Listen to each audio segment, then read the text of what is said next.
Sammy Hagar's Best of All Worlds tour took off this weekend in West Palm Beach, delivering a 21-song set, brimming with Van Halen classics. Hagar was joined by his longtime collaborators, Michael Anthony, Joe Satriani, and Jason Bonham, along with multi-instrumentalist Rye Thistlethwaite. The concert opened with a video montage, highlighting Hagar's storied career, setting the stage for an explosive start with Good Enough from the album 5150, Hagar's debut with Van Halen. The night featured 12 tracks from Hagar's era with Van Halen, including fan favorites like Right Now and Why Can't This Be Love. The setlist also included 5 songs from Hagar's solo career, such as There's Only One Way to Rock, during which he and Satriani recreated the iconic dueling guitar segment that Hagar used to perform with Eddie Van Halen. The band also honored the David Lee Roth era with 3 songs, including Ain't Talkin' 'Bout Love, sung by Michael Anthony. Additionally, they performed Satriani's Satch Boogie. This is the thank you tour for everyone who has followed us and waited 20 years for a reunion, Hagar said. The tour also brings to light the ongoing and completely understandable reluctance of Alex Van Halen to perform without his late brother, Eddie. Despite numerous attempts by Hagar to reconnect and discuss potential collaborations, Alex has steadfastly maintained his decision to stay off the stage. Recently, Alex auctioned off his drum gear, a move that surprised fans and the music industry. This auction included a wide array of his iconic equipment, marking a significant moment in the Van Halen legacy as Alex steps back from public performances. As part of our commitment to preserving rock history, we revisit a 1987 article detailing the recording of Van Halen's OU812 album.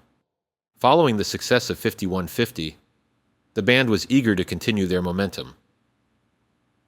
Let's go into our archives and revisit a look at how things were going at that time from Sammy's perspective in Van Halen history. Rock Legends Gear Up After 2-Year Absence by Paul Hunter. It's now well over 2 years since 5150 assured a questioning rock world that the VH banner was still flying high despite the defection of David Lee Roth. And it's been nearly 18 months since the boys put their tour bus in the garage and their stage gear in mothballs.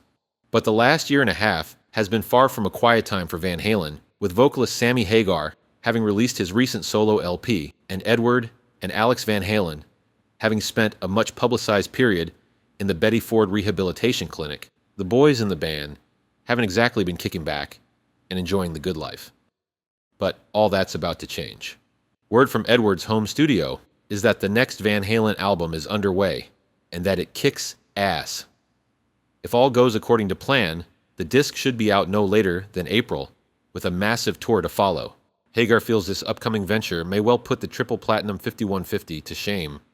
People should remember that Ed produced my solo album, Sammy said, and you could just see he was bursting to do more than play with the control knobs and throw in a few bass licks here and there.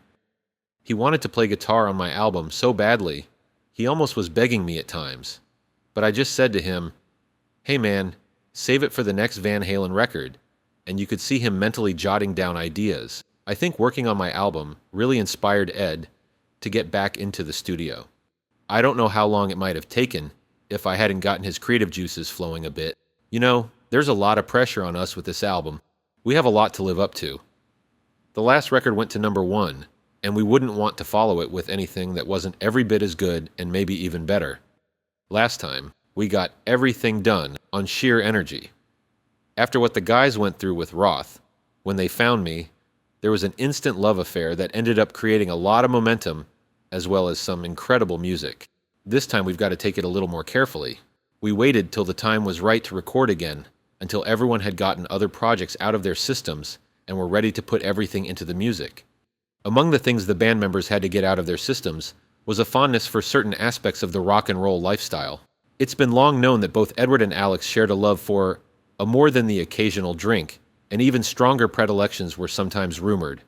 Whatever the truth, both brothers checked into the exclusive Betty Ford clinic last summer in an attempt to rid themselves of any unhealthy desires.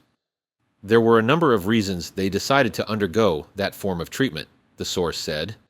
I don't think there was any severe problem for either of them, but something happened in their personal lives that convinced them now was the time to get their lives in order.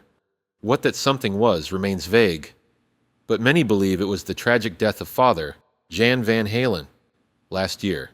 The passing of their father, who had been a guiding light to both brothers throughout their careers, even making a guest appearance on the Van Halen 2 album, forced Edward and Alex into an increased maturity, which might well have included a reassessment and a cleaning up of their lives.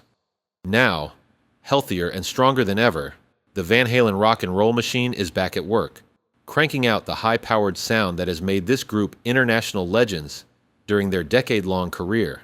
The questions and controversies surrounding the 1985 departure of Roth have long been settled. In their stead are new questions. Primarily, can the band regain the incredible momentum they had in the wake of 5150's chart-topping success?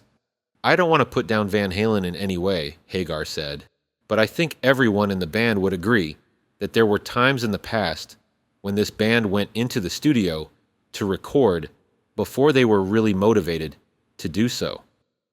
I'm certainly not going to point any fingers at anyone, but I think everyone knows that's the truth.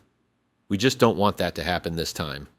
Van Halen got by back then on the sheer talent this band possessed. We want to harness Edward's genius and make sure it's revved up as high as it can go, just like it was when we recorded 5150. If we can do that, then anything's possible with this band. That Edward Van Halen is a genius is now beyond doubt, but the lingering question is not one of talent, but of motivation. What inspires a man who seemingly has everything he could want? An incredible home in the Los Angeles hills, a beautiful wife, and a couple of Lamborghinis in the driveway hardly seem like things a genius would want to give up in order to live on a tour bus with a bunch of guys. But Edward explained it very simply. It all boils down to his love for music. Hey man, I'm a musician. That's what makes me happy. Sometimes it drives my wife crazy because she won't see me for a couple of days. I'll be in the studio working on some new sounds, and I won't even realize how long I've been gone. I just walk in and she tells me I've been working for 2 days. But I love what I do so much that I don't even notice. The North American leg of the Best of All Worlds tour will wrap up on August 31st in St. Louis. The band will then head to Japan for 3 shows in September. In October, Hagar will expand his annual birthday bash with concerts in Cabo San Lucas and Las Vegas. Make sure to catch a show near you and be part of this celebration of Van Halen's legacy. We thank you for watching Rock Buzz.